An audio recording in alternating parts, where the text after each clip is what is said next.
The 32nd African Union Heads of State Government Summit went down in Addis Ababa. And apart from President Kagame standing down for the Egyptian president, two of the biggest nations were embarrassed. President Uhuru Kenyatta and President Yoweri Kaguta Museveni had a little bit of situation at the entrance where the aide de camp of President Uhuru Kenyatta were kind of stopped from getting in through the main entrance, and President Yoweri Kaguta Museveni spent about 40 seconds at the entrance waiting for a scuffle to end. Presidents, mostly African presidents, are known to travel with an entourage. That's how we roll. We're like kings. We come with our wives, we come with our brothers, we come with our sons. We just come to show swag, to show that we are many, to show that we have a community where we come from. So for 32 times the AU Summit has gone through, the organizers have never mastered this, and they don't really care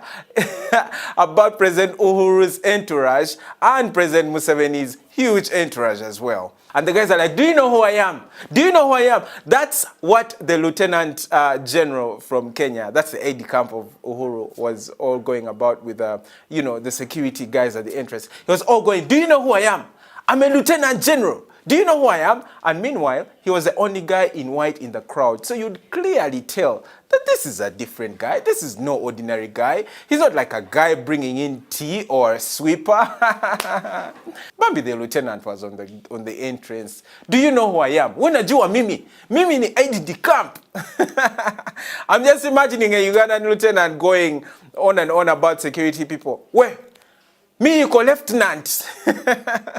Raila Odinga was a smart guy, took his time, waited for the scuffle to kind of reduce a bit, and snuck in right before guys made way for President Museveni, which I think that everyone else needs to, take into account in such situations. Know your standard, know your level. Just because you work with the president does not make you have the right of way like the president. If the president is not with you, my friend, you will be embarrassed. If I was an aide de camp, and for even 1 second I was stopped from getting into that summit, I would so go back to my hotel, call loads of girls to the swimming pool, and have my fun. Because at the end of the day, my allowance has been given to me. I have a free flight ticket already. My salary is coming through. If these guys don't really need my input in the summit, why am I here? The other thing is, African presidents are not loyal people. You come with a gang of people who probably even know more than you think you know about what you're going to say, and you're going to get into a summit and leave them to fight for their entrance. As in, that is not fair. That is not fair at all, and Uhuru Kenyatta probably owes them an allowance for that fight. Like, what reason would the security agencies in Addis Ababa give to the aide de camps who are bounced from entering into the summit? Like, would they tell them you are late for the summit and that is why you couldn't get in? You were dressed poorly? Because the aide de camp was in white and the other people were dressed in suits. So they tell him, yo, Lieutenant General, you are dressed poorly. Who is to blame? Is it the security guys in Addis Ababa? Or is it the Kenyan camp and Ugandan, but the Ugandan camp were not really bounced? Is it the Kenyan camp that didn't do some homework here? The last time this happened was when Gaddafi came to Uganda.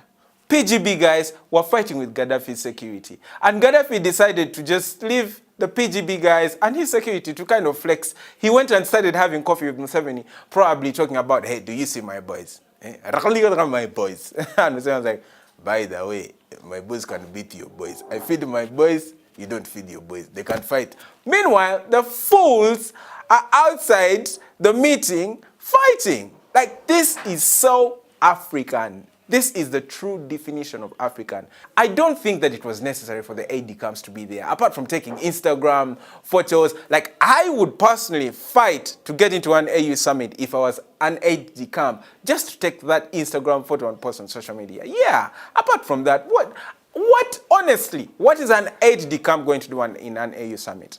But just imagine this was a Chinese, Korean, North Korean summit. First of all, they all look the same. The president, the aide de camps, the PA, they all look the same. And I imagine they were fighting to get into a summit. Certain things are only meant for Africa. And hey, I think that we need to celebrate the situation. It just brings out the Africanness in us. It just shows that we are African. We shouldn't be really pissed that a Kenyan president had his aides bounced and the Uganda president kept on waiting for, you know, about 30 seconds. And Raila Odinga snuck in like a, like a rat. Like it, my friend, this was Tom and Jerry. Tom and Jerry. Spike was President Museveni, and Jerry was Raila Odinga, and Tom was aide de camp of President Uhuru Kenyatta. I mean it in the most positive way, by the way. It's out of love.